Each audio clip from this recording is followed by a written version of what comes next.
पेशावर वाला वाक़या कि आज से 10 साल तकरीबन कबल जो है वो कुछ सफाक दहशतगर्दों ने इल्म की प्यास से बुझाने वाले मासूम बच्चों को दहशतगर्दी का निशाना बना। हमले में मासूम तल समेत 147 तकरीबन अफराद शहीद और दर्जनों जख्मी हुए।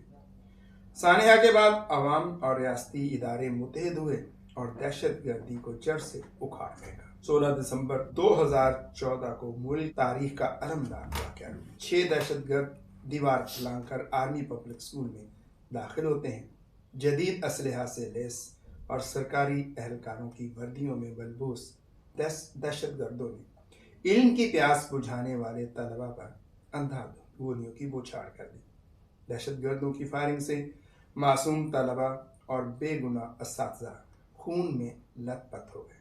फूलों की खुशबू से महकता स्कूल चंद ही लम्हों में बारूद की बू से आलूदा हो गया। सिक्योरिटी फोर्सेस ने फौरी तौर पर पहुंचकर एपीएस का घेराव किया और उन दहशतगर्दों को, जो कि 6 थे, खुद को हमलावर थे, उनको तवील ऑपरेशन के बाद मार डाला और उन्हें जहन्नम वासल कर दिया। दरिंदा सिर्फ दहशतगर्दों के हमले में 122 मासूम तलबा समेत 147 अफराद शहीद हुए। दहशतगर्दों से मुकाबले में 2 अफसरों समेत 9 सिक्योरिटी एहलकार जख्मी हुए। जी, आज ही के मौजू पे आर्मी पब्लिक स्कूल का जो सानिया हुआ, क्या सानिया था, कैसे कौम यकजा हुई, कैसे फिर वो वालिदैन जो थे उनके हौसले बढ़े। उस वक्त के चीफ ऑफ आर्मी स्टाफ ने जो है वो अगले दिन ही स्कूल पहुंचे, क्या सारा ये मामला हुआ, कैसे जो है हमारी फोर्सेस ने उनको जहन्नम वासल किया। इसी मौजू पर गुफ्तगू करने के लिए आज हमारे साथ एक बार फिर फैसलाबाद की मारूफ इल्मी शख्सियत, तालीमी शख्सियत, आप माहिर तालीम हैं, जनाब चौधरी मोहम्मद यूसुफ साहब। सर, सबसे पहले तो हम आपको खुशामदीद कहते हैं। बहुत शुक्रिया। वालेकुम अस्सलाम। क्या वो वाक़या था और कैसे आज भी हम उनको याद किए हुए हैं? बिस्मिल्लाहिर्रहमानिर्रहीम। 16 दिसंबर 2014, 10 साल हो गए हैं इस वाक़े को, और आज भी ये लगता है कि उस वाक़े से जब भी पढ़ते हैं, इसके बारे में सुनते हैं और गुफ्तगू करते हैं, ऐसा लगता है कि दिल खून के आंसू होता है। बेशक बहुत बड़ा सानहा पाकिस्तान की, मैं कहूँगा कि हिस्ट्री का अगर सानहा अजीम इसको करार दिया जाए तो यकीनन ऐसा ही होगा। जी जी। उससे अगली बात मियाँ साहब कि आज सुबह मैं भी सोच रहा था, मेरे भी छोटे बच्चे हैं, कि घरों में जब छोटे बच्चे सुबह उठते हैं स्कूल की तैयारी के लिए, माओ से लाड कर रहे होते हैं, अपने बड़े भाई बहनों से, अपने फादर से, जी मैंने इस तरह जाना है, ये ड्रेस, मेरे शूज़ नहीं पॉलिश, माएँ उनके नाश्ते बना रही हैं, जी जी, कुछ माएँ उनके मुंह हाथ धुलवा रही हैं, ब्रश करवा रही हैं, छोटे मासूम बच्चे। तो देखिए, घरों में भी उनकी वजह से ही रौनकें हैं। बेशक। और उनकी वजह से ऐसा लगता है कि वो इफ्तिखार आरिफ साहब का एक शेर है कि मेरे खुदा मुझको इतना तो मोतबर कर दे, मैं जिस मकान में रहता हूँ उसको घर कर दे। सुभान अल्लाह। तो मकान को घर बच्चे बनाते हैं। बिल्कुल बिल्कुल, क्या बात। यानी कि वो जो घरों में एक खूबसूरती है वो नन्हे मुन्ने फूलों से सजती है। ये मेरा पहला मौक़िफ़ है। फिर बच्चे अपने पेरेंट्स के साथ, किसी बड़े बहन भाई के साथ स्कूलों में जा रहे हैं, तो आपने देखा पूरे शहर की सुबह वो फिज़ा कितनी खूबसूरत लग रही होती है। वजह वो बच्चे ही हैं कि हम चाहे पाकिस्तान के किसी भी शहर में हैं, तो जब घर से निकलते हैं अपने बच्चों को स्कूल छोड़ने, तो उनके पेरेंट्स उनसे बातें कर रहे हैं। बहुत सारे पेरेंट्स मैंने देखा उनको दुआएं से पढ़ा रहे हैं कि बेटा अपने दिन का आगाज़ अल्लाह ताला के किसी बाबरकत नाम से करें, प्यारे नबी की प्यारी दुआओं से करें। इस तरह जाते हैं और स्कूल छोड़ाते हैं। तो उसके बाद देखें होता क्या है उस दिन कि वो दुश्मन मासूम कलियों को, फूलों को, फरिश्तों को, उनको रोंद डालते हैं। तो ये देखिए कितना बड़ा सानिया है कि और बच्चा तो किसी दुश्मन का भी हो, उस पर प्यार आ जाता है। बेशक बेशक, क्योंकि वो इनोसेंट है, मासूम है, ये तो जन्नत के फूल हैं। और उनकी उम्रें भी देखें कि तकरीबन कोई 6 साल 7 साल से ऑनवर्ड, कोई 15-16 साल के दरमियान।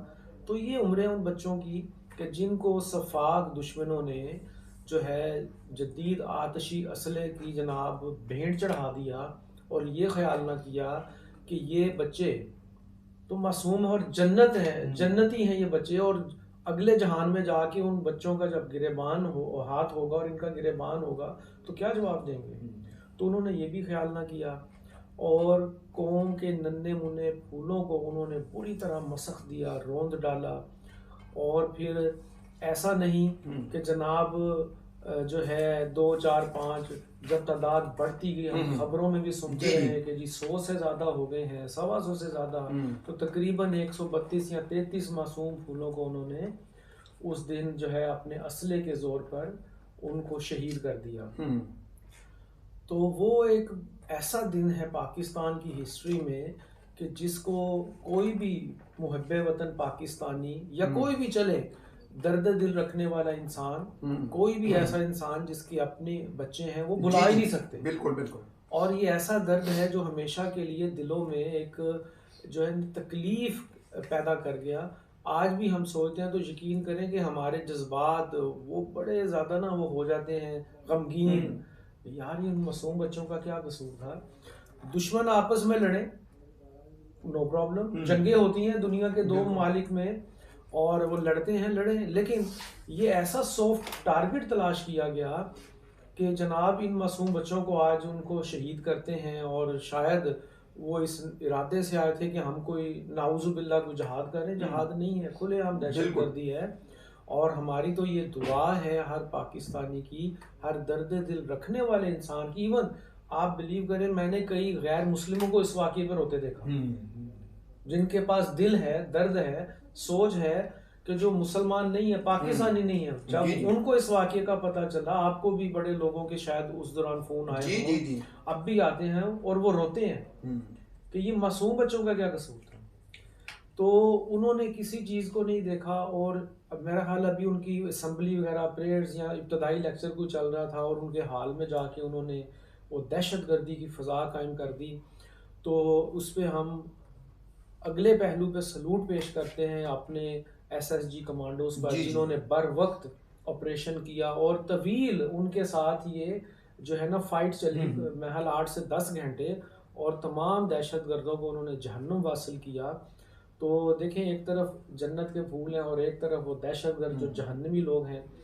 तो क्रेडिट पेश करते हैं अपने उन जवानों को जिन्होंने बाकी तमाम बच्चों की जानें भी बचाई। और ये देखें कि उसमें से बहुत सारे बच्चे जख्मी भी हुए। बिल्कुल।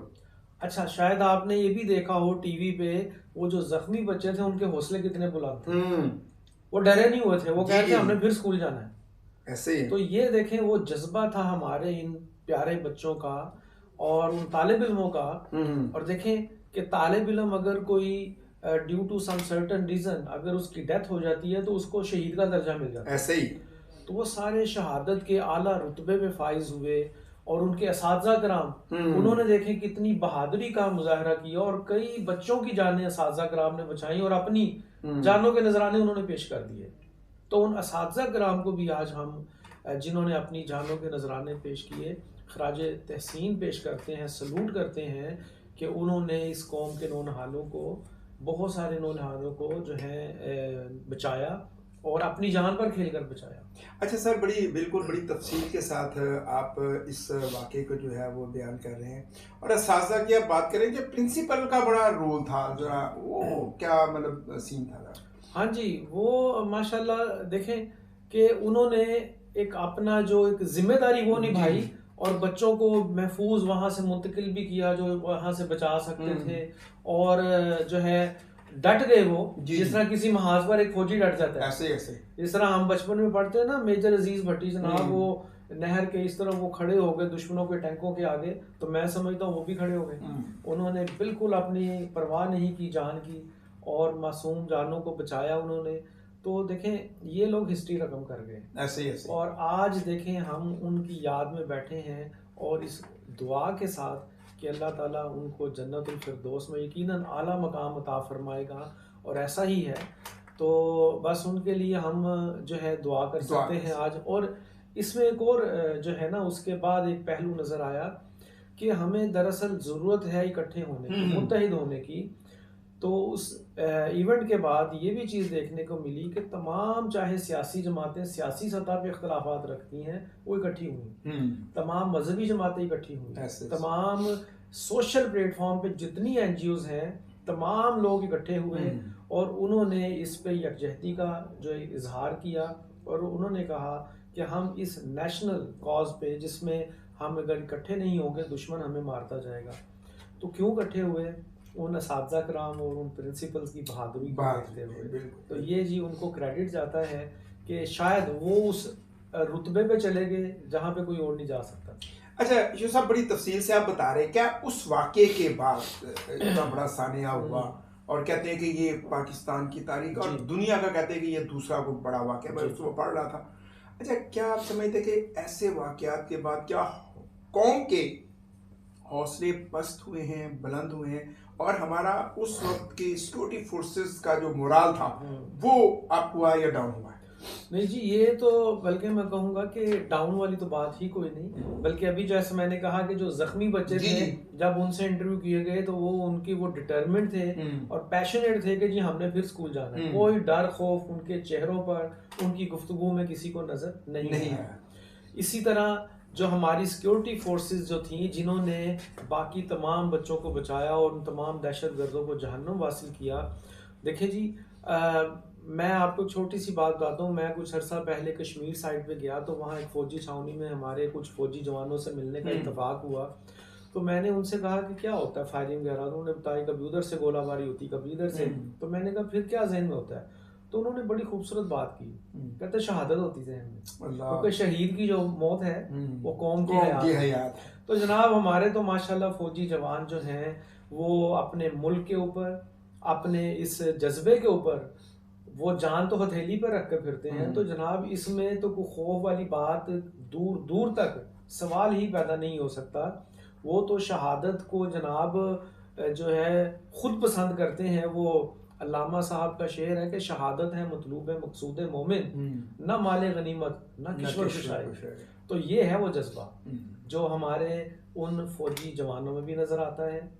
ये है वो जज्बा जो पाकिस्तानी कौम में भी नजर आता है कि देखिए उसके बाद आपने भी देखा होगा कि हर सतह पर इस वाक़ये की अमली तौर पे मजम्मत की गई, लफाजी के साथ नहीं, बिल्कुल अमली तौर पर। स्टूडेंट क्या, असातिज़ा कराम क्या, कारोबारी शख्सियात क्या, समाजी शख्सियात, इल्मी शख्सियात, उसके बाद जनाब चाहे कोई सरकारी महकमा है, पुलिस का महकमा है, कोई अदर जो सरकारी जितने भी डिपार्टमेंट्स हैं, उन्होंने इस पे मुत्तहिद होकर दिखा दिया पूरी कौम को।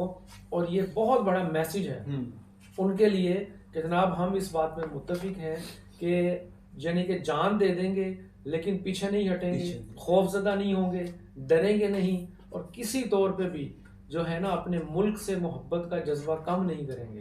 अच्छा, ये बहुत बड़ा बिल्कुल। अच्छा चोर साहब, आमतौर पे देखा है कि जब किसी माँ का लख्ते जिगर उससे जुड़ा होता है तो माँ जो है वो निढाल हो जाती है। अच्छा, उस वाक़े के बाद हमने देखा माएँ निढाल भी थी लेकिन उनके हौसले बड़े बुलंद थे। इसकी क्या वजह थी? अच्छा, इसमें तो ना एक पहला फैक्टर जो है वो एक ग्राउंड रियलिटी है कि जब किसी भी इंसान के कोई औलाद में से किसी की डेथ हो जाए, ज़ाहिर है वो लम्हा बड़ा पेनफुल होता है पेरेंट्स के लिए, बिल्कुल, और ख़ास तौर पे अगर कोई बच्चा हो जाए वो उससे ज़्यादा पेनफुल है।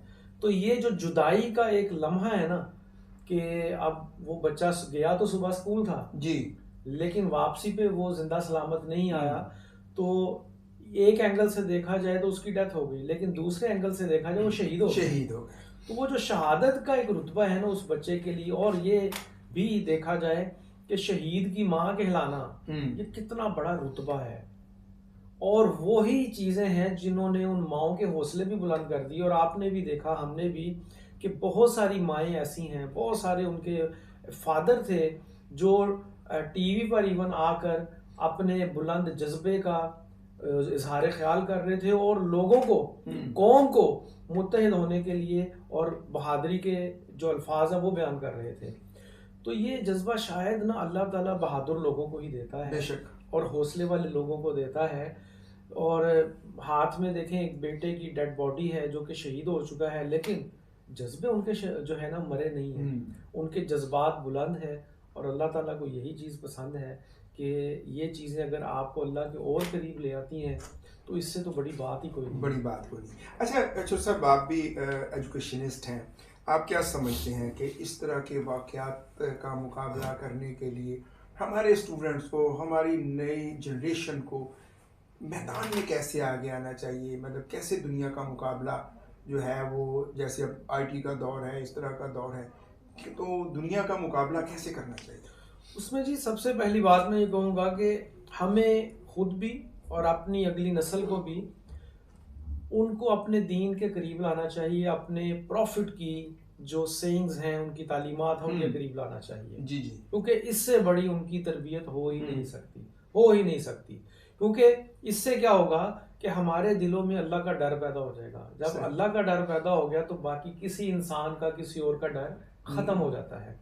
एक तो ये बात, और दूसरा जो इसका हिस्सा है वो हम इनको एक अच्छी तालीम के ज़रिए, और इसमें मैं समझता हूँ तालीमी इदारों का बहुत बड़ा किरदार है कि हम वक्तन फ़वक्तन ऐसे कुछ सेशन बच्चों के साथ करें, प्रोग्राम करवाएं जिनमें हम अपने नेशनल हीरोज़ को भी बुलाएं, उनको कुछ ऐसे लेक्चर दिए जाएं बच्चों को जिन लेक्चर्स की वजह से उनके अंदर जो जज्बा हुब्बुल वतनी है वो और ज़्यादा उजागर हो, उनके अंदर एक जज्बा उजागर हो कि हमने लोगों के काम आना है, फिर ये जज्बा भी उजागर हो कि अपने मुल्क के लिए हमने काम करना है, इसके अमन के लिए काम करना है, अपनी तालीम हासिल करने के बाद इस मुल्क के एक अच्छे शहरी बन के इस मुल्क की और कौम की खिदमत करनी है।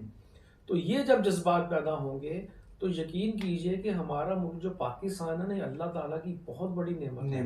कायदे आज़म बानी पाकिस्तान फरमाया करते थे, there is no power on the earth which can undo Pakistan, कि दुनिया में कोई ताकत नहीं जो पाकिस्तान को ख़त्म कर सकती। सही। और पाकिस्तान वाकई अल्लाह ताला की नेमतों से माला माल है। तो सिर्फ अगर हम इल्म के ज़रिए, अपने प्रॉफिट की तालीमात के ज़रिए अपनी नौजवान नस्ल को कुछ सिखा देते हैं और अपने दीन के करीब ले आते हैं, अपने मुल्क से मोहब्बत का जज्बा उजागर कर देते हैं, हमारे नौजवानों में तो टैलेंट ही पड़ा है, पूरी दुनिया मानती है। तो सिर्फ थोड़ा ट्रैक पे आ जाएं और राह रास्त पे ले आएं, और थोड़ा सा इनको हम अपने मुल्क की खिदमत और लोगों के लिए मोहब्बत का जज्बा पैदा कर दें। यकीन कीजिए कि पाकिस्तान जो है दुनिया के उन ममालिक में शामिल होगा इंशाल्लाह फ्यूचर में, कि अहले इल्म लोग कहते हैं कि पाकिस्तान में दुनिया के फैसले हुआ करेंगे। जी जी बिल्कुल सही कह। तो ये एक बहुत बड़ी बात है। तो मैं आज का दिन जो है उन शहीद बच्चों के नाम और उनकी कुर्बानियों के नाम, और उनको हम सलाम पेश करते हैं कि उन्होंने अपनी कुर्बानियाँ देकर, असातिज़ा कराम ने कुर्बानियाँ देकर पूरी कौम के बच्चों को एक बहुत बड़ा लेसन दिया। वो लेसन ये है कि किसी भी दहशतगर्द से नहीं डरना, डरना है तो सिर्फ अल्लाह की, सिर्फ अल्लाह से डरना। बिल्कुल जी बिल्कुल। आज का दिन जो है वो उन शोहदा के नाम है, बल्कि आज का हम अपना प्रोग्राम वो भी उन शोहदा के नाम ही करते हैं।